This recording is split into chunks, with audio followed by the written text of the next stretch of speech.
to Beyond the Black Letter Law by Prism Chambers, a platform where we demystify legal concepts for you. Today, I am honored to sit down with Rubina Toorawa, CEO of Sanne Mauritius. She talks to us about her incredible journey at IFS, now Sanne Mauritius, and the key qualities she's learned along the way. Rubina, a very warm welcome to you. Thank you, Joanne. It's a pleasure to be here. Excellent. Rubina, I was looking at your bio yesterday and I saw that you joined, at the time it was called IFS, back in 1999, and now you're the CEO of Sanne Mauritius. How would you describe your leadership journey? Would you describe it as something you were born to do and you naturally fell into? Or is it a different kind of journey where you grew into the role? You know, Joanne, I think anyone can grow in any job, wherever you are. So I think it's about the willingness to learn and improve. It's about hard work. It's about putting the discipline and the efforts. I definitely wasn't born to take the job that I am now doing. And in fact, to be quite honest, I wanted to do it. But when I got it, Joanne, I questioned myself whether I was the right person at the right place. It's called an imposter syndrome. And I had an executive coach at the time, Maya, and I was talking to her. You know, Maya, I've been dreaming of this job and now I'm not sure I want to do it. And when talking to her, I realized that what I had to do is change my focus. So it's from managing to actually leading and empowering people to give the best of themselves. Yes. It's from the goal mindset to a growth mindset. How would you describe the difference between managing and leading then? You know, managing is all about set procedures, policies, objectives, and ensuring that operationally is seamless. It's leading people and ensuring that the tasks are done day in, day out to the best of the ability and supporting them. Leadership is totally different. It's actually empowering people to give the best of themselves, to get the talents within themselves, to let them do mistakes. So it's a bit, you know, like a river with banks, which flows very freely. All you do is give them direction. So it's actually decentralizing your command. What I mean by that is, you know, in my office we have 20 groups, so there are 20 CEOs. They all have people to actually manage. And if you give them too many instructions, what you do is you stifle any initiatives that they can take. You're micromanaging then. Yeah. So I think it's more about supporting the person, it's supporting the leadership, getting the best out of people. And perhaps I'll tell you a story I came across. It's a very old ancient proverb in the Middle Age. It was about this passerby, and he saw three craftsmen. And he asked them, what are you doing? The first one say, you know, I'm just laying stones. The second one say, I'm building a wall. And the third one very proudly said, you know, I'm creating a magnificent cathedral. So it is really what you see. Some people do a job, some people build a career, and I think some people have a lifetime call. Very rare. And do you feel that since you took the role of the CEO, all your, you know, you explained the self-doubt that you had and you decided to push that aside and just go through it? Did you feel so far that the job has been up to your expectations, or was it harder than you imagined in terms of, because as you said, it's complete to manage, going from managing to leading is completely different. So did you feel that it was more challenging than you thought? Very challenging, more than you think. There are days you say, God, am I really up to this? And you think of maybe I have to reevaluate whether I'm doing the right thing. You know, although you have a lot of people to support you, but when there are certain tough decisions to make, you really have to make it and you feel very alone. But you're not. So I think what I tend to do is say, okay, this is very difficult. How would my boss react to it? what is it he or she would do. And very often you get an outline of a response, and you consult a lot. You listen to the leadership team. Everyone has great ideas. But yes, it's a tough job, but it's a very rewarding one because you're working with people. Yes. And how would you describe your leadership style?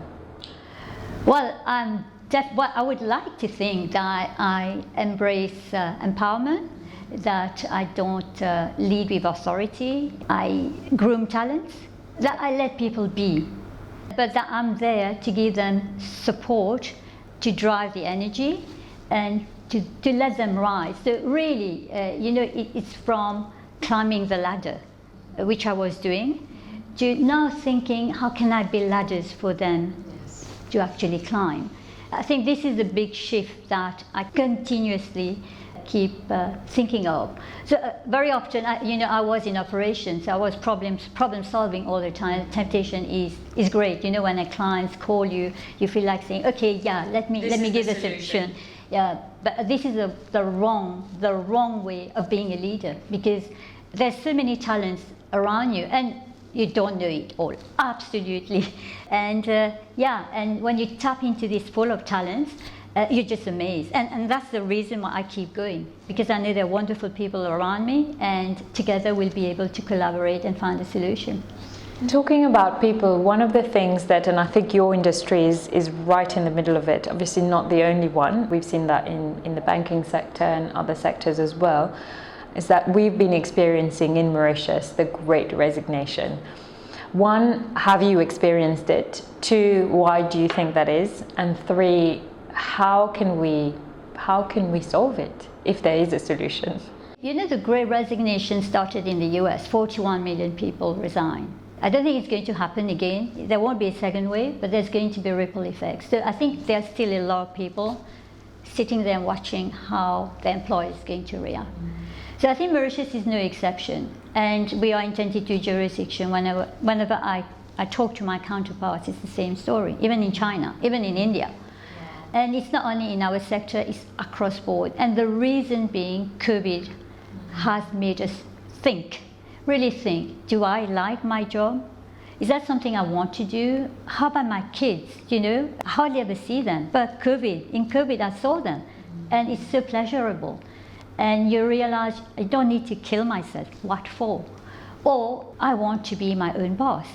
I think I can survive. So I think people have re-evaluated.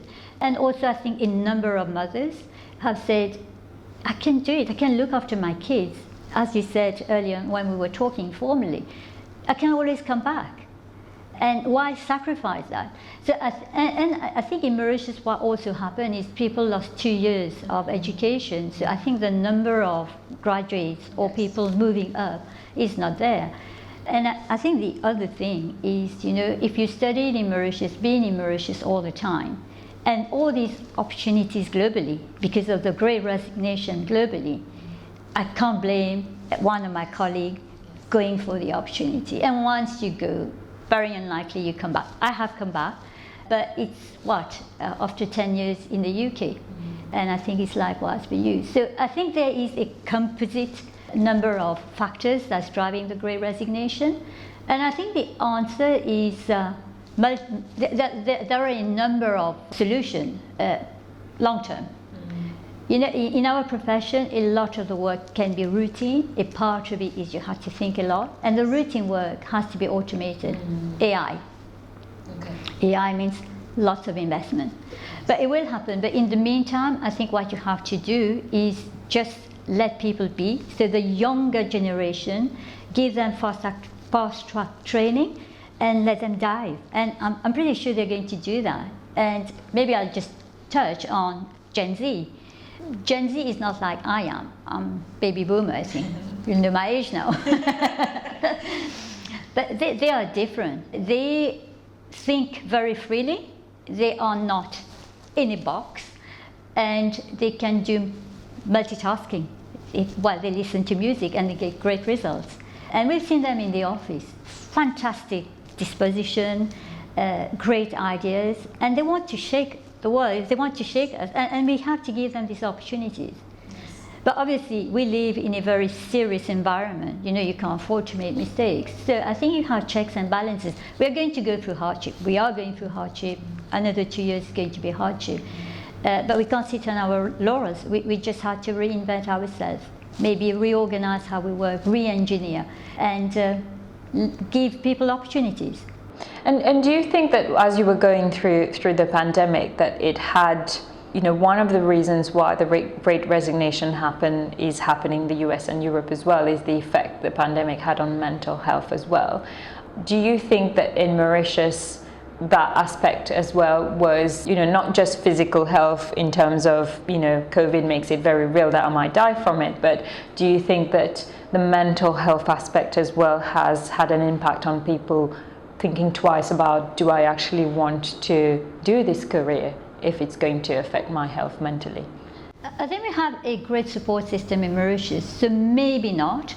Yes, there are people who have suffered a bit because, you know, the loss of a relative, of a family, I think it takes a toll on you. It has shown all of us empathy, but I don't think that's the reason. The reason is opportunities, massive amount of opportunities, whether in Mauritius and abroad. And because we're losing our youngsters, which means that the supply is far, far less, and no one wants to spend time training. No, it's not they don't want, they don't have time to train because you still have to deliver to your clients. And it's just opportunities.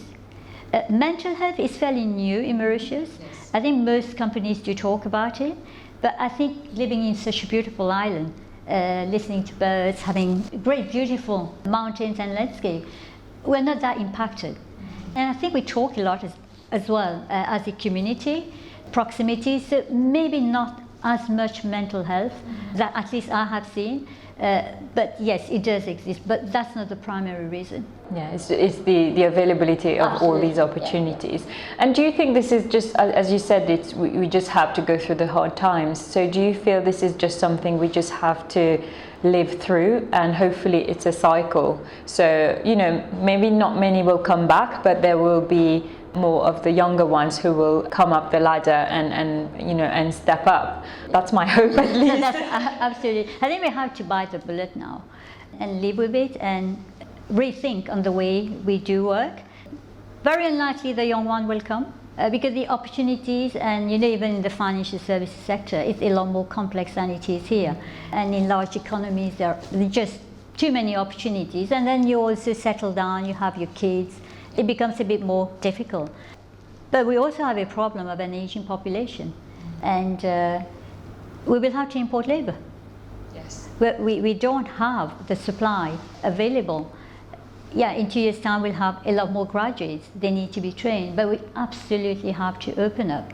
And you know, we are Africa. Africa is the continent with the highest level of population.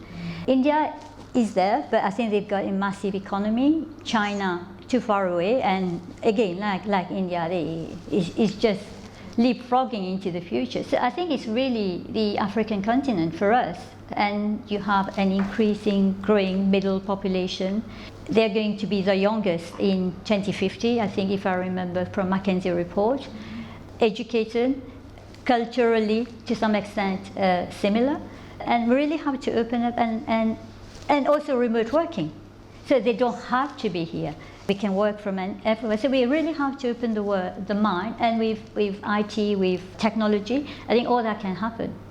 I think it's all about trusting. I agree with you. And coming back to trust, I've seen that a lot of companies in Mauritius have, and I think to some extent, but not so much in abroad as well, that once all the lockdowns have been lifted and things have returned to quasi-normal, they've just fallen back into old habits. A lot of companies have actually imposed coming back to work physically in the office. What are your thoughts on this? Do you think that the future is the hybrid/remote model, and then we have to listen to the Gen Z and realize that things are not what they were like 20 years ago? Or do you see there is actually benefit in being physically in an office? I think both. So I think, yeah, it has to be hybrid. And I think if you keep your focus on productivity, empowerment, and trust of your people, it will work magic. You absolutely also have to be in the office. You know, there is no two ways about bonding, looking at somebody in the eyes and talking through a problem. Teams is great, Zoom is great, but you miss out this, proximity. But we also have to bear in mind that in my company, 67% women, very young at the moment, but they're going to be mothers with kids. So do we want them leave the job, or do we want them to carry the professional path and do both, which they are very capable of doing? So I think employers will be short-sighted if they impose being in the office all the time, let alone, wasting energy, getting caught in traffic. And some people take 2 hours to come from the south to a band. I mean, what a waste of time. Yes. Yeah, so I think we really need to trust our people. And trust comes in excellent training, in communication, in listening, in empathy, in understanding the other person. And if you only talk to people when it's good news, and when they're bad news, you sort of shy away from it, then you start getting rumors, and it sort of destroys the environment. So I think it's very, very, very important to have a high level of engagement with everyone. And you've described a number of qualities that I think that, from what you're saying, I presume you would have thought that these are the essential qualities of a leader. You've described empathy, being there for empowerment. That might be a difficult question, but what would you say is the greatest attribute, or one of the greatest attributes of a leader? Well, I live by 3 tenets, but I think the top one is integrity. So you really have to walk the walk and talk the talk. And the second one is humility. If you don't have it, it doesn't work. And the third one is empowerment. So yeah, I would say that these are the 3 very strong tenets of leadership, at least from where I stand. And are those 3 qualities that you feel you've always had, or when you look back all the way back to 1999, did you feel that these are natural qualities that I associate with myself as a person, or these qualities that you felt that you had to learn over the years? The reason I'm asking this question is that I'm trying to find out from all the different people I'm talking to, is leadership a skill that you learn, or is leadership something natural? Yeah, from my perspective, it's something you learn. But I would like to think that integrity was always there, but maybe the fine-tuning, the honing of integrity. Humility is definitely something I learned. Good God, I was so big-headed. I learned it big time, and I'm very happy I did the journey, and I've still got a lot to learn. And humility is about acknowledging that you learn from absolutely everyone. From the person right doing the most basic work to the greatest CEO. And even if you look at Steve Jobs, great person, great leader in some way, but maybe not as much empathy that you'd like to see in a person. True. Elon Musk is another one. I mean, he's trying to revolutionize the world. He's great objectives, but the way he treats people is perhaps not the way that would work in our environment. So I think it really depends on what is it you want, what's your vision of, what is it you want from your people? Do you want them to be the future leaders who have assurance, who have the capability, who knows that making mistakes is part of life? But the more important thing is to acknowledge and cure it and then move forward. Yes, I fully agree with you, and I think it rejoins what you mentioned about empowerment. If you don't give them the platform to grow, all you're doing is micromanaging, stifling their potential, and humility is something that I think almost every guest have said. They all started off by saying, I was very arrogant when I started, very pig-headed, and now I'm wise beyond my years. And yes, so I think it's one of those qualities that is a journey. I definitely, I look back myself 10 years ago, I came to Mauritius thinking, I come from London, so I know it all. And then I realized I didn't know anything. So you also mentioned that 67% of the people at Sanne Mauritius are women. Has gender ever been an obstacle, an issue, or a challenge for you in your career? I think I've been in the profession for over 30 years now, not once. So maybe I'm blind, I'm oblivious to that. Or maybe when there were obstacles, I don't think there has been. You know, I've lived in Manchester for 10 years. Not for once, whether it was at uni or at KPMG, in Pricewaterhouse in Mauritius, not once my gender was the reason for something not happening. If it didn't happen, I wasn't up to the standard and I had to work harder, I had to fine-tune my capability. But no. And I think the story at Sanne says it. It's really the culture and the environment. So if you empower, let people be, and now we've also encouraging women to work part-time, because what we've seen, you know, because of shortage. So we start thinking, there are all these capable ladies, but because it's a full-time job and often beyond 8 hours, so we're losing talents. So I think it's always better to have somebody for 2 hours than 8 hours or 10 hours. So I keep telling that to my leadership team. You know, you do have deadlines, you have difficult clients. They have chosen you to deliver, but it doesn't mean that you need to work people to the bone. Yeah. To the bone. Mm-hmm. Yes, you might as well have this very talented young lady for 6 hours, and she comes back more productive if she knows she's able to do both to her contentment than not having that person at all. I think that hopefully Mauritius will go more and more in that direction soon as well. I think part-time, we have someone who's part-time as well. Also the concept of, obviously we have very short maternity leaves here. I wish they were longer, unfortunately they're quite short.